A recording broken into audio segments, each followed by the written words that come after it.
Welcome to my channel. My name is Cece and I quit grad school. Probably guessed by the title of my video that last year I decided to drop out of my master's program. I am filming this video because I just kind of wanted to explain what happened, why I made the decision that I made and where I am now. I am filming this video in my car, my first time ever making a video like this, and this video in particular is a really hard video for me to film. I apologize, it is raining outside if you can hear that sound, but thank you for sticking with me. When I was first considering dropping out of grad school and sort of coming to that conclusion that it might be something I wanted to do, I actually did go to YouTube to watch the videos that were out there, kind of just to see other people's, repercussions of making that decision or what led them to come to that conclusion. But everybody's situation is super different. It's a very personal decision. I guess it's nice to know that other people kind of do go through something similar. Dropping out of grad school is not a decision that I came to lightly, but it is one that now I am glad that I made. However, in the moment, I definitely felt really ashamed of myself and embarrassed. Now, having a couple months to be removed from said situation, I definitely think that I made the right decision at the right time. I will say, trigger warning in here. I'm kind of going to talk a little bit, maybe, I don't know, about mental health stuff that led to my decision. So if that's something that you don't want to hear about, then keep on scrolling. But it did play into my decision personally.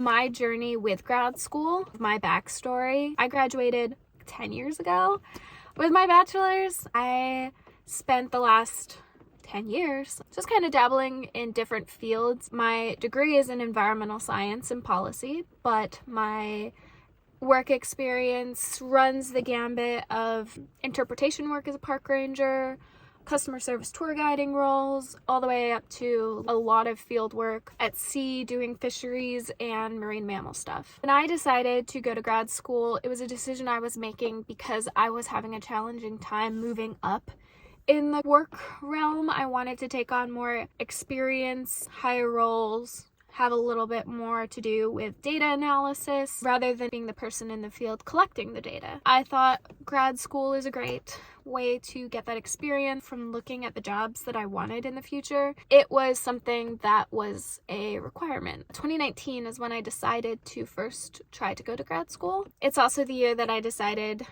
well, not decided, but my husband and I were like, let's get married. Plan initially was get married in the summer of 2020, start grad school in the fall of 2020, and we all know what happened in February of 2020. I did get accepted to grad schools. At the time, I was looking at grad schools in Europe. I'm from the US. Due to COVID, most of them were switching to online programs. Even though they were field-based initially and classroom-based, I didn't want to do online. A lot of my undergrad was online, and I feel like I sort of missed out on the networking opportunities. So I decided to defer till 2021. And then 2021 came around. My husband, who is an Australian citizen, were separated for 15 months due to the shutdowns and quarantines. By the time we finally got together, an emotional roller coaster.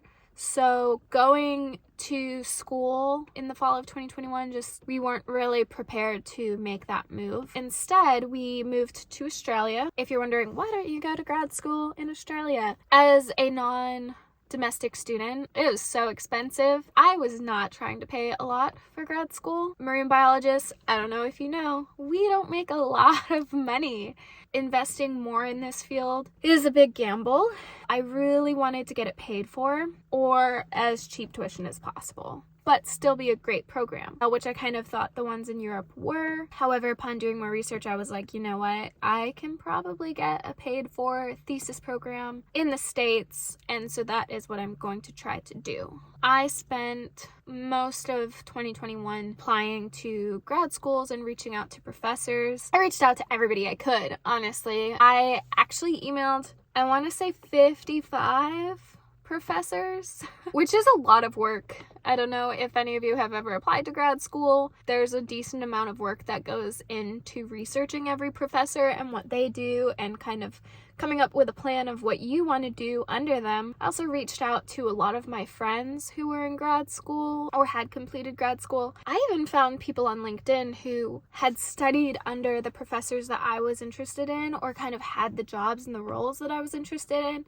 and asked them about their personal experience. Really invested a lot in the process. I did end up getting into 2 fully funded master's programs. One was in Canada, which would have been an incredible opportunity because my husband would have been able to join immediately. I could have sponsored him. And then I got into one in the States. And the one in the States that I got into was actually my dream program, the creme de la creme of what I was trying to study, which was fisheries. I'm really interested in fisheries. And it was in Alaska, which I have worked in Alaska a lot, and I love Alaska. I was sort of torn between the 2 programs. The one in Canada, where my husband could join me, studying fisheries technology, studying right whales, which, like, so cool.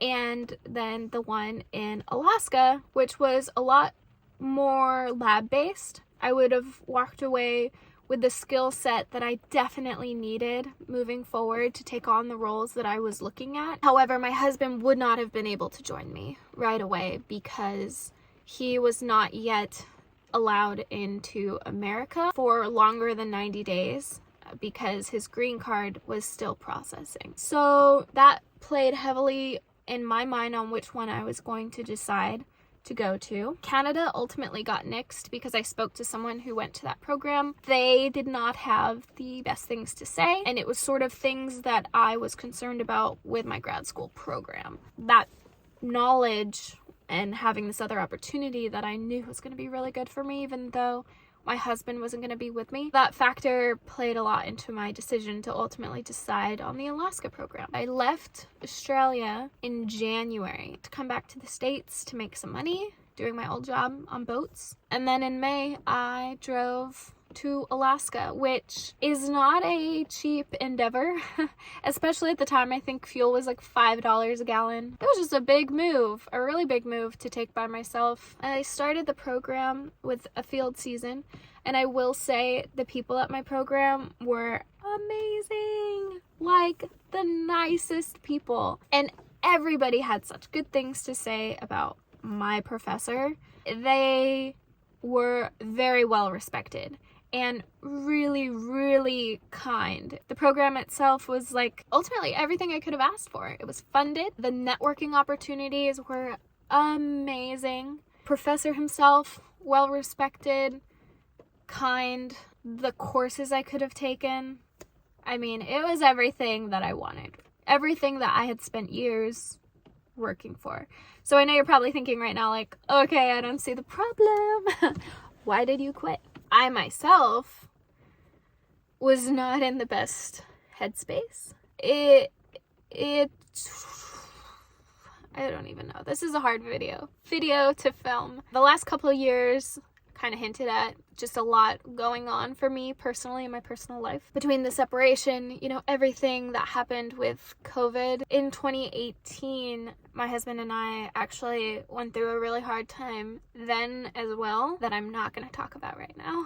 Yeah, honestly, I've just had a rough couple of years for so many reasons. I didn't expect to talk about all of this. So even going back as far as 2013, 12, 13, 14, 15, before I met my husband, I was married to a guy who's not nice. A really not nice man. For years, people have been telling me, you should go to therapy. You need help. And I was like, I'm fine. And I would stay fine by just being exceptionally busy. Yeah, that's exhausting. Talk about burnout. I would just work like crazy, and then I would take no days off, and then I would go and travel the world. Life seemed so good and so busy. I was just felt like I was out in the middle of the ocean treading water, and I kept getting handed things to hold. And I was still trying to tread water, will hold all of this up and keep it dry, and I couldn't do it anymore. I just needed to sink. I just needed to drop everything and sink. Because, sorry, there's a lot that goes into being married to someone from another country. Just talking like paperwork and logistics and time spent apart and money and things you have to think about. For example, I'm really close to my mom, and she is not in the best of health. My husband and I, we want to live in Australia. There's great opportunities there for both of us. It's a safe country, but my mom, there's just a lot of things I won't go into all of the details right now, but there's a lot of things that play into decision making when you are coming from different countries. The rules that the government has involved, the amount of evidence and proof that you need to prove that you even are a real couple, the limited amount of time that you're allowed to spend in each other's countries, and the money, like, goodness, it's a lot of pressure. And I'm very good at taking on all of that and planning everything, but it can stress a girl out, you know? By the time I moved to Alaska, because I'm getting off topic, sorry. By the time I moved to Alaska for grad school, I hadn't really just stayed still for like a very long time. And so I found myself with this extra time on my hands, and it wasn't even extra time. I genuinely should have been studying statistics and reading papers. Even just doing things with people. I should have been enjoying my time in this beautiful new city that I've wanted to live in for so long, and enjoying the fact that I earned it. But I was not doing any of those things. I was not in a good way. I won't say I fell into a deep depression, because I was already in one. I had just been actively attempting to push all of that away for so long, and it caught up to me. I was so burned out, and I was so tired, exhausted, overwhelmed, sad, alone. I was just feeling all kinds of ways, and I was not focused. I lived off granola bars pretty much all summer. I just stayed in bed, and if I had to eat something, I would just, be a little gremlin and just like break into granola bars and then just like go back to bed. Every opportunity I got to be in bed, I was in bed. I had like 40-minute lunch break. I'd drive home and crawl into bed for that period of time, and then I would get back out, and then I'd go. Just putting on a smile and trying to be interested in things was exhausting. So much effort to just be present. And it wasn't good. I had finally reached what I had wanted for so long, and I couldn't even enjoy it. It sounds silly. It really sounds silly, but like, what's the point kind of ran through my head a lot. I started to think, this isn't for me. I'm not doing what I came here to do. I'm not focused at all. I'm not enjoying the process. I felt very alone. Yeah. I just kind of came to the realization that I wasn't getting the most out of this program, and I also was not being the best student for the opportunity. I was worried about my ability to do the program well. I had been given this incredible opportunity that essentially I took from somebody else. And was I really gonna do the best at it? Was I gonna produce the best work? And this project was a big deal.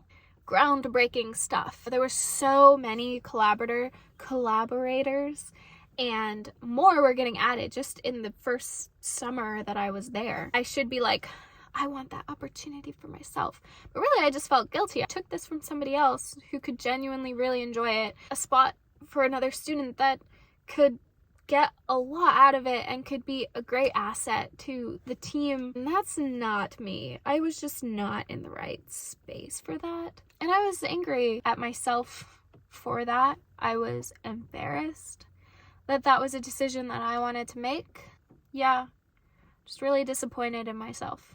I wanted to get out of the situation. I had no frame of reference of exactly what I wanted to do, but I knew I wanted one to be with my husband, who still could not come and be with me because his green card was not processed and it wasn't moving forward at all the way that we hoped it would. At this stage, it had been a year of us filing and it still hadn't moved. I just wanted to be held by my person, honestly. It sounds so silly, but I just needed a support system and I needed to take the time to support myself. I hadn't been doing that for a really long time. So I decided to leave my program. I told everybody involved, right? I had to tell my professor. I had to tell the school. I had to tell the woman whose course I was about to be TAing for. I had to tell all of the people that I was collaborating with, meaning multiple people at NOAA, which is a huge deal. And I was so scared that I was going to be burning all of these future bridges for myself, right? And maybe I did. I don't know. I'm not at a stage yet to know if I've done that. I mean, there was a lot of people intertwined in this project that I had to tell. And that's a huge responsibility and a hard thing to do when you're already feeling severely depressed. So I also had to tell the person I was living with, my family member, that I was leaving the program and going to be leaving Alaska. Everybody, for the most part, was so supportive. They were really understanding. And the reason that I made the decision when I made it was at the end of the summer, was that I didn't want to steal any funding from the next student. So over the summer, I wasn't being funded off the fellowship that I was going to be funded with the rest of the time. If I stayed for a semester, that first semester, just to test it out and see how I would cope, I would have at that point been stealing funding from another student. I didn't want to do that. The only person that honestly was not supportive, my husband, super supportive. All the collaborators were understanding. My family member that I was living with was actually the only one that wasn't supportive. They basically told me that I was a quitter, a loser, pathetic. I was never going to complete anything in my life. Yeah, just pretty much every mean thing that I was already telling myself. They told me, haters gonna hate. The backstory on that is they wanted me to fill a room. It was a really hard decision to make. Letting people down, essentially burning bridges with a family member, and giving up on a dream. Coming to the conclusion was not easy. Everybody has their reasons for choosing to go into grad school. And if you're gonna leave, you've got your reasons for leaving. Mine were centered around my own ability to achieve what I wanted to achieve. I wasn't in a headspace to do that. This is a sidebar. So when I was in high school, when I was a senior in high school, I don't know if I want to say this.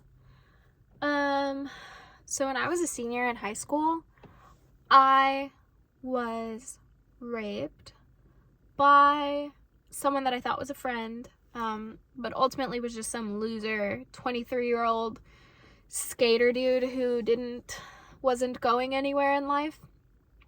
And I was mad, obviously.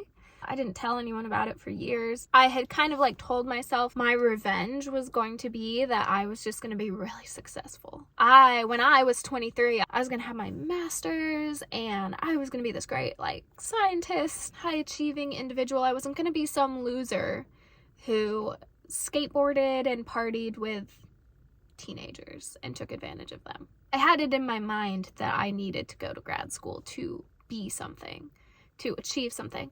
And I don't even know where that mindset came from, because it's not like I come from a family of people who went to school. Everyone in my immediate family has gone to the military. I'm the first one to not join the military and to try to make a civilian life for themselves. So I don't know where I got the idea that grad school equals success, because at the time I didn't even know what I wanted to study in college, let alone get my master's in. That whole thought process is very silly now. It's taken me years and years to realize that getting my master's is not the pinnacle of success. Going to grad school does not define how successful you're going to be, even as a scientist. Yeah, I do a lot of data collection jobs, but you know what? A lot of scientists depend on that data. We don't really talk about that enough. This is a whole side tangent, but a lot of science depends on people going out there, being away from their families, and collecting this data that, yeah, it's really cool, but we're also wildly underpaid and underappreciated sometimes for the work that we do. Sidebar ended. That being said, I don't think that grad school is not for me. I just made the realization that I needed to get help for myself before I could be the type of student that I wanted to be. That is what I am doing now. Can I just say, I'm so proud of myself for not crying. I really, when I even thought about filming this video, I cried. I'm really proud of myself for telling you all of that and not crying. It's amazing. I'm also really proud of myself for making the decision I made. I dropped out of grad school because it wasn't the right time for me, and it might be the right time for me in the future. Now I am in therapy, it's going well, and I have a job that I love that I couldn't have if I was in grad school. So it's kind of like things work out when you make a decision for yourself instead of what society thinks you should be doing. Yeah, it's a journey, and one that I am really proud to be on. If you are thinking of making a hard decision for yourself, one that goes against what society thinks you should be doing, good luck. I believe that you will make the right decision. Had I stayed in grad school, I probably would have thought that that was the right decision. You make the best of whatever decision that you make. I'm really happy with where I'm at now. I do regret trying to go to grad school only because it inconvenienced other people, but I am glad that I tried, and now I can rightfully know for myself that that was the wrong time. I'm happy with where I'm at, and we'll see where life takes me next.